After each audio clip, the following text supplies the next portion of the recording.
You're listening to the Dungeons, Dragons, and Psychology Podcast.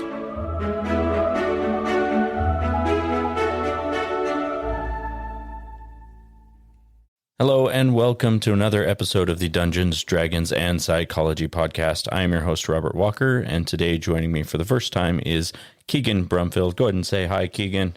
Hello. So today we're going to be talking about what it's like to be the new player at a table, or being the noob. I know this is a term that's thrown around a lot in desktop gaming or console gaming, but it's also applicable in tabletop role-playing as well.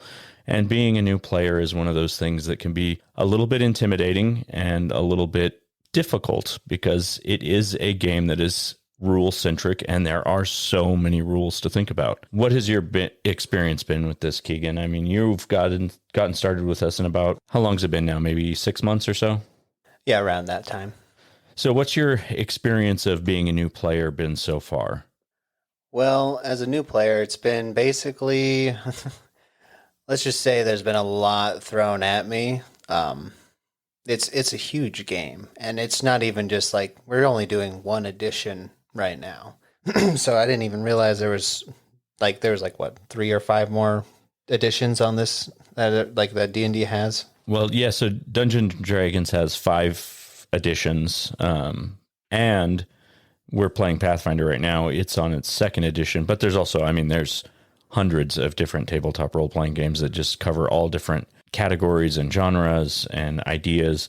There's one-page RPGs where you can just play a single set of rules for a very short type of game. There's really countless numbers of ways that you can play a tabletop role-playing game, but I would say obviously Dungeons & Dragons 5th edition right now seems to be the most popular. And the system that we're running, which is sort of a hybrid between Pathfinder 2nd edition, Pathfinder 1st edition, and we're running some rules out of D&D 4th edition. I mean, we've kind of got a conglomeration of cherry picking from all the things we the different things that we like from different editions. So yeah, there's a lot. And then you got thrown in as well with, we have like 25 years worth of house ruling and ideas that we've liked and converted to our table, which can add just a whole nother level of things as well. Oh, definitely. Like, just besides the fact that there's infinite amount of rules to this game, and like there's already just like learning how to just do the dice is already one thing, which I've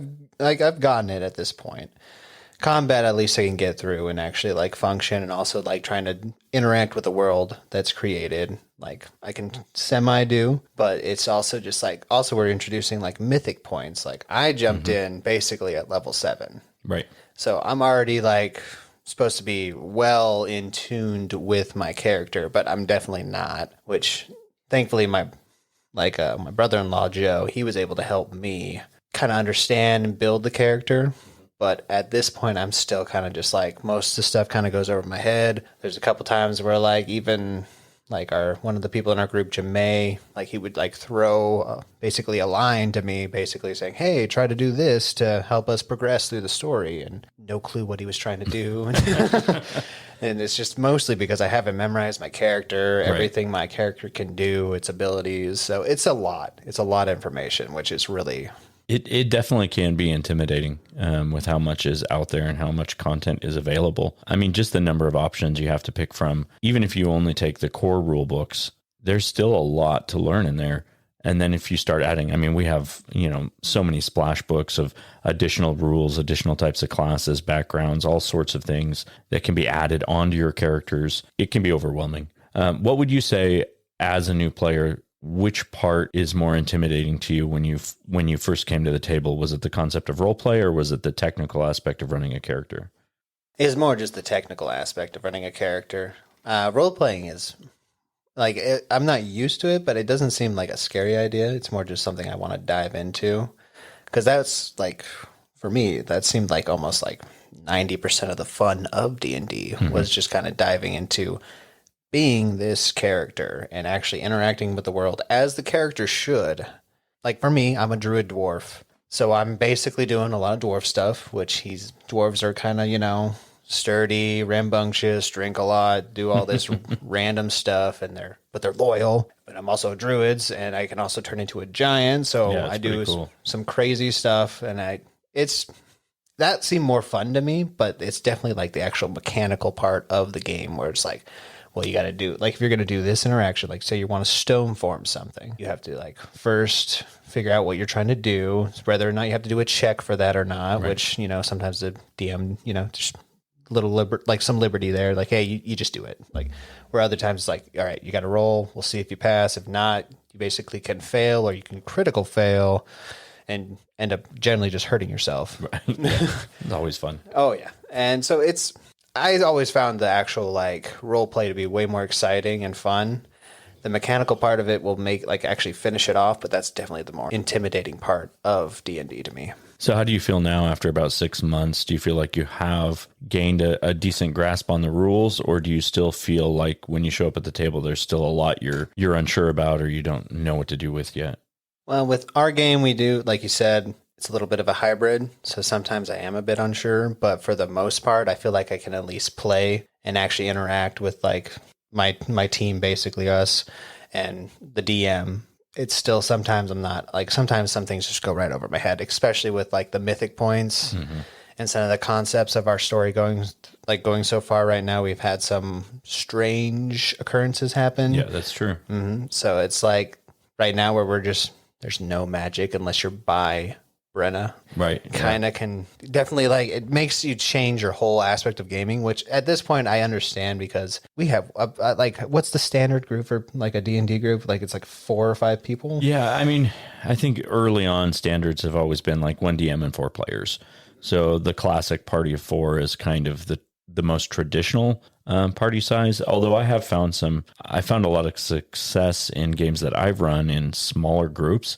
I do think that one of my favorite group sizes to run games for is only 3 players.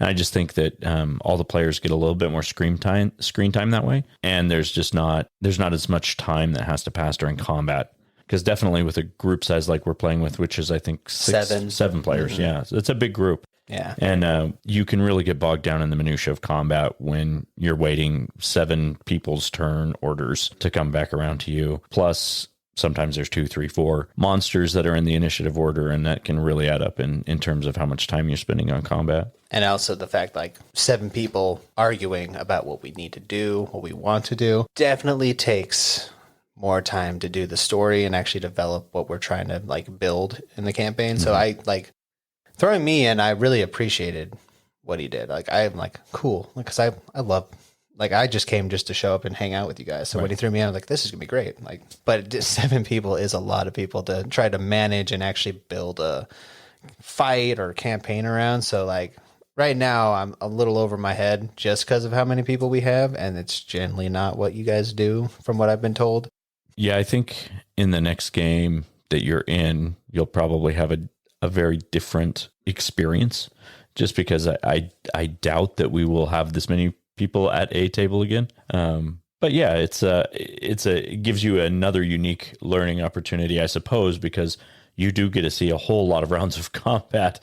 So at least you're getting a larger amount of exposure to it. Oh yeah, there's a lot of exposure in this game. So what would you say overall is the most frustrating thing about being in a group of all experienced players? Because you are kind of like the only person who's new to the game at the table right now, and you're playing with some people who've been, I mean, some of us have been playing for over 20 years together. There's nothing that really like I'm hard set like that's annoying. Like this is troublesome. It's more just my lack of knowledge makes it annoying, because I can tell by looking at like when I'm interacting with the world, I can tell sometimes we're like Jamae or Brenna or Joe, they'll just notice that I'm not interacting the way I should. He basically threw a line to me saying, hey, you could probably solve this problem because this is kind of built to help you solve the problem. Where I'm just like, I don't even know how I would solve that problem.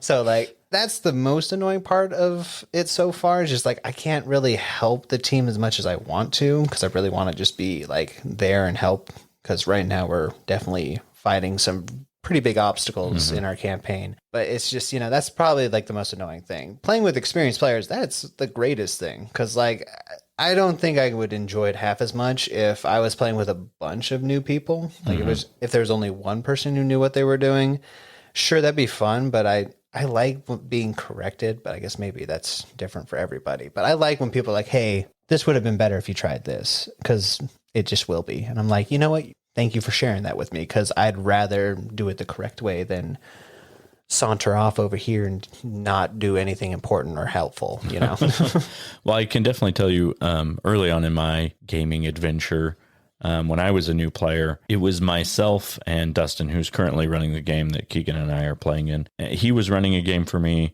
and I was the only player. So it was just the two of us, but neither one of us had any real grasp of the rules. So it was mostly a lot of just us running around using verbal role play and then looking up a rule to see how something would work. And it's exciting because you're learning something new, but it was also, there was a lot of times where we would do something, we would think it would work, and then we'd be like, oh man, that's not the way the rules actually work. So I think in that sense, I can definitely appreciate having experienced players at the table, because they have a better grasp of the iterations of the settings and all the different rules and the way that they interact. Because sometimes that's the biggest question is, how does this rule interact with this rule? Especially in a game where you can almost do anything that you want to do, right? So you can't write a rule for everything that's ever going to happen, ad infinitum, right? Yeah, no, there's got to be some restriction. So yeah, I think it is good just having that little bit of experience. So I don't think it's very annoying to have like a full team that's like veterans, because they, at least like when you're playing with veterans so far, every time I play any kind of game that has veterans, they always puppy dog me. Like they're like, oh, don't worry, we're going to go easy. We're going to try to make sure you understand and enjoy the game. I've never had a veteran who just wanted me to immediately hate the game and never play again. So that's why I'm generally like, anytime you get veterans, like, appreciate what they're doing for you. Don't take it as like an insult that they're like trying to critique how you play. Right. They're just trying to edify you on what's really going to happen when you do this thing. Well, I think unlike some computer games or console games, there's not as much of I guess like a group of people who are out there to just slay noobs, So in that sense, I think maybe tabletop playing is a little more equitable to a new player, because they're just not showing up and getting wrecked by somebody who's experienced. Definitely. So is there anything that you have learned about the game that you really like or really don't like? I haven't found anything about the game that I'm like, I hate this aspect of the game. It's terrible. Like, no. Okay, actually, there is one thing. Aha. There is one thing, and it's those bleed effects, those poison effects, all those like life steal effects. Yep. Those are awful. They are awful. Granted, I get why they're in the game, but and to give a little more context to the listeners, we actually play with a house rule in our worlds where if there's a constitution or if there's a stat that is being drained, we don't let a normal cure take care of that. There has to be a restoration or something that would normally heal stat damage in order to heal stat bleed. So it is far more deadly in our worlds. And sometimes that's to the detriment of the players, but I think it just makes the idea of, bleeding out or like dying of a very virulent poison. It feels a little more real, a little more visceral that way. It definitely makes the healers way more important when we're playing.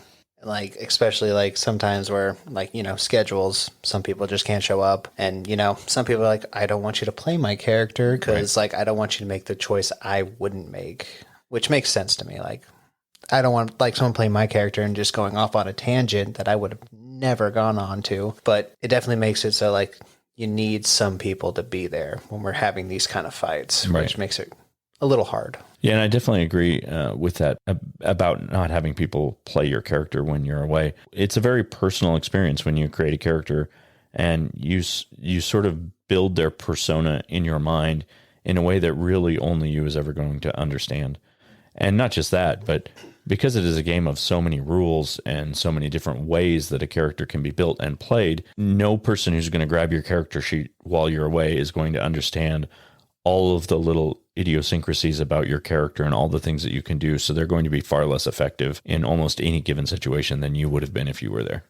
Yeah, that's what before I was thrown into the campaign, I would play Joe sometimes, and I knew like from the get-go, because his character's already kind of just this obscure, I have no idea what he's trying to build here, but he definitely does and knows what he wants to do. But when I was playing him when he was gone, I could just already tell him, like, he knows, like, these are not the choices he would make. And I'm like, and that's why he's kind of just been like, all right, just throw me, just turn me unconscious or just do whatever you need to do to throw me off to the side so no one's playing. Let me hang out off screen. So basically, I'm not missing out on the adventure, but I'm also not there making choices I wouldn't make if I was.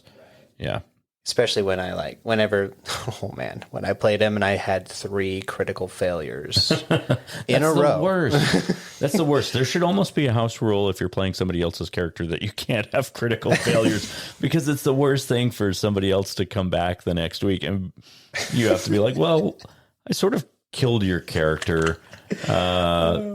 It's because then it feels like a punishment for not being there, right? Which is not something you want to have at your table. You don't want people to feel punished if they're not theirs. Especially when it comes to like having mythic points. Like I would never, like when I first played Joe, did not know how to use mythic points at all. And there was a couple of checks if I spent a mythic point, he probably would have passed and I would not have critical failed. And basically he's supposed to be this smart guy in the game. When I critically failed, I was trying to gain knowledge. So basically I made him super stupid for that moment. And, it's just, I get why you don't want other people to play your character. And you're right. You do build like a huge attachment to your character, especially if you start out at level 1, like this is you from the get go. You don't want someone to just come in and be like, well, you did something completely not you. Yeah, I've definitely come back to games that I've missed when people have played my characters and had that conversation of what my character did while I was away. And had to, shake my head and be like, but that's not what they would have done. And it's just a scenario you don't want to have to deal with. So I do think it's a smart move to just shift a character into the background, let them still be there, but don't make their choices, life or death. Right. Especially when it comes to the big fights that were involved. Yeah. Great big beholders and zombie swarm monsters, everything we're facing right now in the Underdark. I'll say this. You guys handled the Beholder quite well, though. Yeah, that one, I was worried about it because we've been playing Pathfinder for years now. And so a Beholder is something we haven't played with much. It's a D&D monster, not a Pathfinder monster. And I think we've kind of stayed true to the system that we were playing in terms of what monsters were there. So when it's like the first time in maybe 10 years that we've had to face off against a Beholder, and I got like all nervous the week before because I knew we were going to fight it. And I kept talking about it every single day with my wife. Like, I can't believe we're going to have to fight a Beholder again. I haven't had to fight one in 10 years. It's like weird how it brings up memories of just like devastating character deaths that have happened way back when. Yeah, you and Joe were on that same boat. He was nonstop talking about it. It's like, dude, this fight's going to be intense. Yep. I don't know how it's going to go. And like Brenna even was like, this is basically a final boss. Yeah. And I was like, oh. And we're not even halfway through the campaign. I think, definitely because we were playing mythic style characters, It could have gone a lot differently if we didn't have those mythic abilities at our disposal. But I think it was good for me. It was emotionally validating to know that I could survive a Beholder fight and get through it. Yeah, no, those mythic points, crazy. Yeah, it brings a whole other aspect to the game. In D&D 3.5, they had a system known as epic levels. And so it was basically after you reach level 20, you could continue playing and continue gaining levels pretty much as long as you wanted to keep playing. And so it was a very different system, but the feats and the skills and everything that you took as an epic level character were more powerful. So it kind of had the same feel as the Mythic. So Mythic, is that just strictly Pathfinder or is that Edition 1? Mythic is a Pathfinder rule set that's basically they're like extra rules you can play with. You don't have to play mythic characters, but they're always available to add into your rule set. I think they're a lot of fun. What's interesting about mythic levels in Pathfinder as opposed to like the epic levels that D&D 3.5 had is that mythic levels can happen at any time. So you can gain a mythic tier as a level 1 character and already be mythic, whereas you can never gain epic levels in 3.5 until you were 21st level. So it's just different. You can have access to it a lot earlier, which in some ways I think is good because you don't have to wait so long to have such unique abilities. But on the other hand, it can quickly overpower you in comparison to the monsters that you're fighting with. Which I mean, wasn't it Brenna who got the mythic ability for you guys all with her hugs is basically what we're calling them. Yeah, she's like our mythic source. Mm-hmm. Yeah, exactly. And it's because of that the vampire you guys were fighting that really got you. I remember like you guys were fighting a vampire and she attacked Brenna, right? And then when you finish the vampire, you guys gain mythic from it. Yeah, so there's pretty much infinite ways that you can have mythic challenges grant you power in Pathfinder. But typically you have to complete something very challenging in order to gain your next mythic tier. Sometimes it's a quest, sometimes it's defeating a very powerful boss. But yeah, each tier is sort of like gated by completing something difficult. Okay, so it is pretty subjective what would constitute as difficult in the game. Yeah, it's really, really up to the dungeon master, whatever they're deciding is going to be whatever's the gate that's keeping you from the next mythic tier or letting you have access to it. It's just a whole nother rule set, which as a new player, we just threw on top of our game. So you've had to learn that rule set along with the normal rule set. So we really kind of made it difficult on you. It's been an interesting ride so far. I definitely need to look more into Mythic. That's one thing that I'm still not clear on, which as a new player, it's like all these systems, trying to learn how they work and stuff, which was like, what was my other point was like the second thing that's hard about, or like the first thing I guess that was really hard for me was just gaining ways to gather information on this. Like, unless I'm like spending a lot of money on this, I'm not going to have a lot of easy access to figure out what the rules are or anything, unless I have veterans like you who have all the editions already, which like Dustin has all the editions. Joe has all the editions. I'm assuming you probably have most of the editions or all of them. So if you don't have like an experienced player, you're already going to have to buy like over $100 worth of information. Oh yeah. Well, I mean, you could easily spend a lot of money on source books very quickly. Fortunately, now there is a lot of the basic information that's available online. Like for Pathfinder, they have the D20 PFSRD, which is an online website that pretty much gives you access to all of the core rule books and the rules, and you can just do that online on your computer. It's free. Is that the one where you guys all have like someone needs the license? No, that's a program that's called Hero Lab. Oh, Hero Lab. And that's basically a character creation program and character organization program. And I highly recommend it. It's a very, very good program, especially for like statting out monsters as a DM. I think it's very, very useful. But I also think for a new player, it can be a little overly complicated because it includes sources, so many sources, and there's just so much material on there. I really think one of the best things to do as a new player is to just study the player's handbook.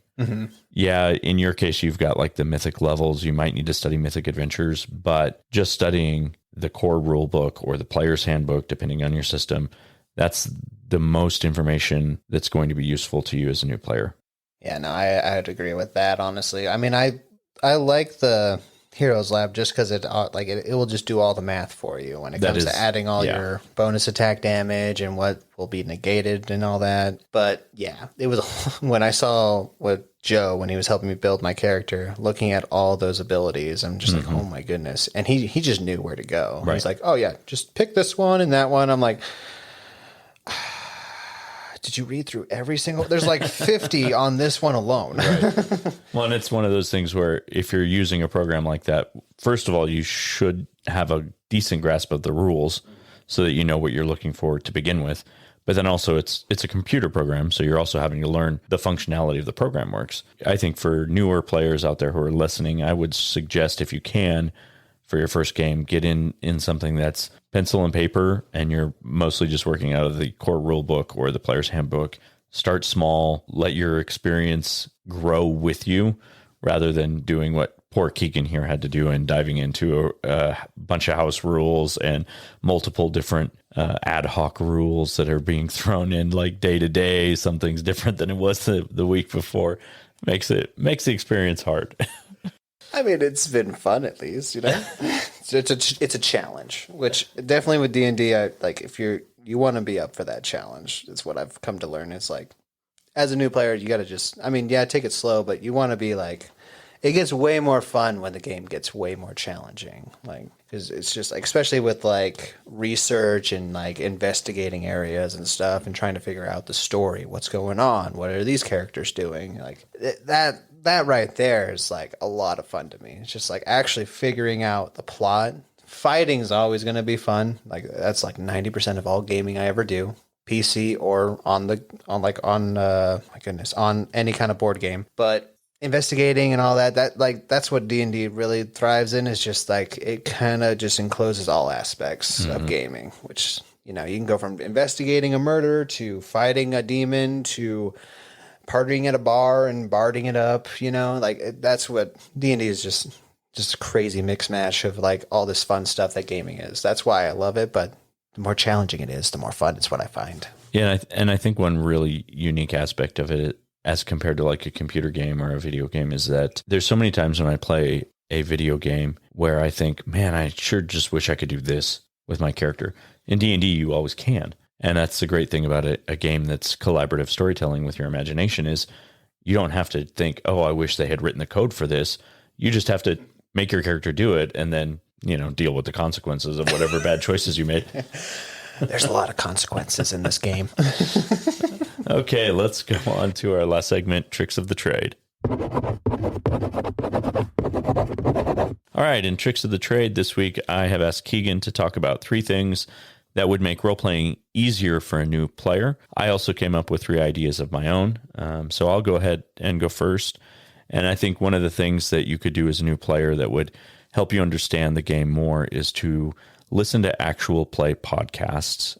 So if you're like playing D&D, you could do Critical Role is a very famous one. But there are actual play podcasts for almost any system out there. I was just listening to one recently, that's City of Mist, which is a game that I haven't actually played, but listening to the podcast was quite interesting. And you can get a good sense of the rules and what sort of checks the DM will call for under what situations by listening to other people play. All right, Keegan, what's your first idea? Well, first was basically access to the information. I just wish there was easier ways to access all the information that you would need. Granted, like if you're going to jump into it, no matter what you're doing, you're probably just going to have to spend some money into it. It's not like the cheapest hobby, but it does take some money. But it has a lot of reward, especially if you have a lot of group of people with you, like who want to get into it. But the first thing definitely is just like accessing all the information you need. That's definitely one thing that's pretty hard as a noob, is trying to find where to go for that. Yeah, definitely finding a place to get all the information you might need as you play. I agree. My second idea is read lore surrounding the world in which you're playing. So this could be as simple as reading the book about the campaign setting, or if you're playing in a world like Faerun or Golarion, it could be buying the books that have been written about the lore of the world. Like in Faerun, of course, you can read any of the R.A. Salvatore books on Richard Durden, and Golarion has started its own books following their heroes that are from their world. So yeah, consume as much of the lore as you can. That way you are familiar with the setting in which you're playing. Obviously, you won't have this opportunity if you're playing in a homebrew world, but what you can do is you can constantly question your DM to provide you lore and information about the setting. For my second one, it would have to be, well, basically kind of tying into my first, affordability. Yeah, like I said, it's not the most expensive hobby out there, but it's pretty pricey. And especially with like Hero Labs, which if you're like, once you're into it, you definitely want to get Hero Labs, because that is like a very efficient, it makes it so much easier for you to like process like all your stat bonuses and everything. It's definitely very expensive, especially if you have people who like different editions. Like I know Dustin's all about first edition and Pathfinder, and you got like Joe likes 3.5. I think he likes second edition Pathfinder. Finding ways to keep it affordable is a good piece of advice. Like I said, I would always look first for online resources. Most of the settings out there do have at least the base set of rules available for free, but you can also, one thing I have noticed is at used bookstores, you can find some of the older books pretty inexpensively. I've picked up some Dungeon Master guides and some monster manuals for like $8-10 for copies of older editions. That's a pretty good thing to keep an eye out for. Thrift stores often have them in their book section too. So that's really good information right there.